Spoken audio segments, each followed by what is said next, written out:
Первая функция – это рубль. Данная функция, здесь есть подсказка, форматирует число как сумму в местной валюте. Обращаю внимание, что эта функция не конвертирует рубли в доллары, не конвертирует рубли в евро, ничего никуда не конвертирует. Цифра будет, число будет то же самое, но по-другому отформатированное. И обращаю внимание на забавный момент. В русском языке функция пишется как рубль, а в латинице пишется как доллар. Давайте попробуем написать. Вот у нас есть 1000, а мы хотим, чтобы было 1000 рублей. Равно рубль. Открываем скобку. Ссылаемся на нашу 1000. И это единственный необходимый аргумент, какое-то число. Могли бы вручную его, конечно же, прописать, как и всегда в функциях, но мы с вами ссылаемся на уже существующую ячейку. Закрываем скобку, пока что ограничимся этим, не будем дополнительные аргументы писать, посмотрим их дальше. И что мы видим? Что у нас то же самое число 1000, но к нему добавились копейки после запятой и обозначение рубля. Причем не очень принято у нас писать букву R в начале, но таблица делает это именно так.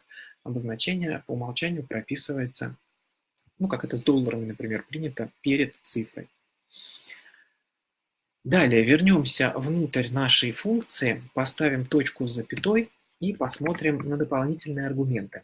Дополнительные аргументы – это число знаков после запятой. Как мы видели по умолчанию, число знаков после запятой – это 2 знака. Потому что копеек может быть максимум 99. 100 копеек – это уже рубль. Мы же с вами здесь можем задать, сколько знаков после запятой мы хотим видеть. Можем видеть 0 знаков после запятой, если они нам вообще не нужны.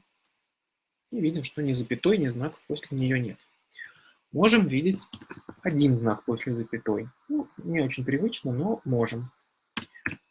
2 знака после запятой – это то же самое, как отображалось бы, как результат отображался бы без какого-либо дополнительного аргумента, но вот здесь, внимание, можем теперь указать, что мы хотим видеть 8 знаков после запятой, или сколько угодно больше.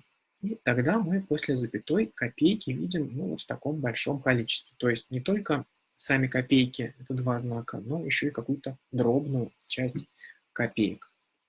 Не очень красиво, поэтому сотру. Функция, которая делает обратное, конвертирует, прошу прощения, не конвертирует, еще раз обращаю внимание, не конвертирует, а форматирует число как сумму в долларах.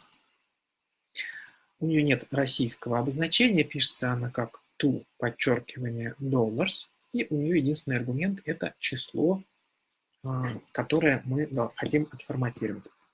Давайте напишем равно to, подчеркивание, dollars.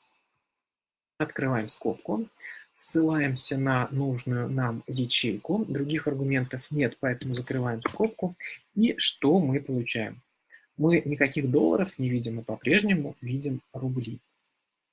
Это, собственно говоря, то, почему мне кажется странным делать то, что мы сейчас делаем с помощью функций, а именно форматировать с помощью функций.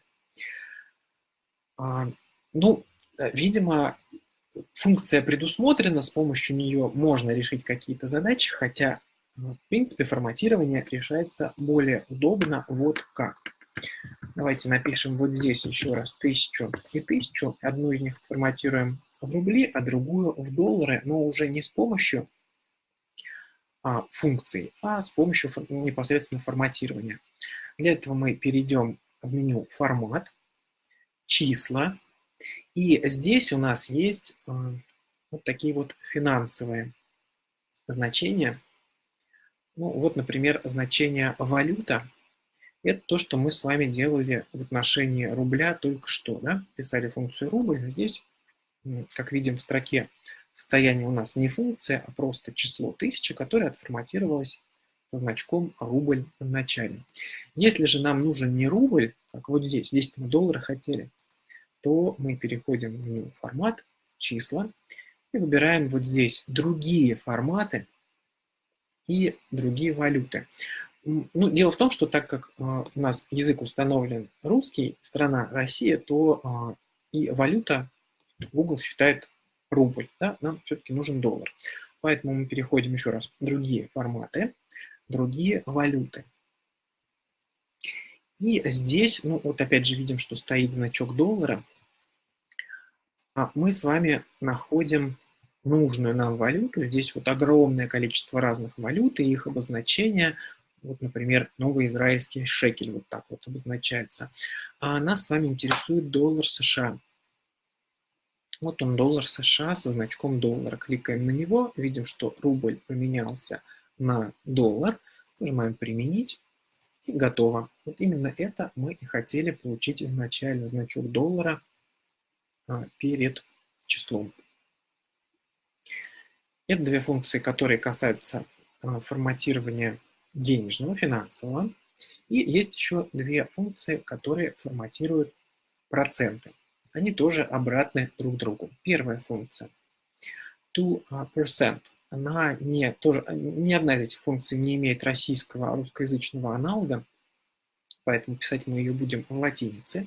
И вот эта вот функция форматирует число как процентное значение. Вот у нас есть вот такое число 0,45.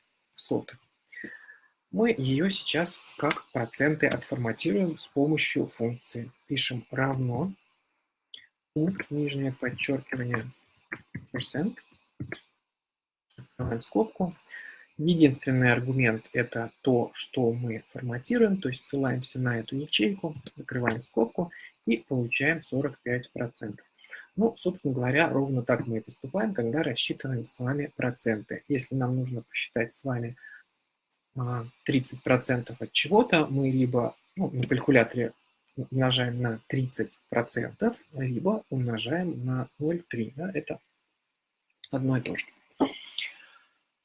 И обратная функция, которая наоборот проценты отформатирует как число. Называется unary percent с подчеркиванием посередине.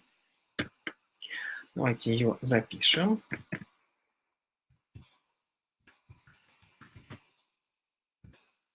Аргумент у нее один – это число, которое мы будем форматировать нужным нам образом. В нашем случае это 73.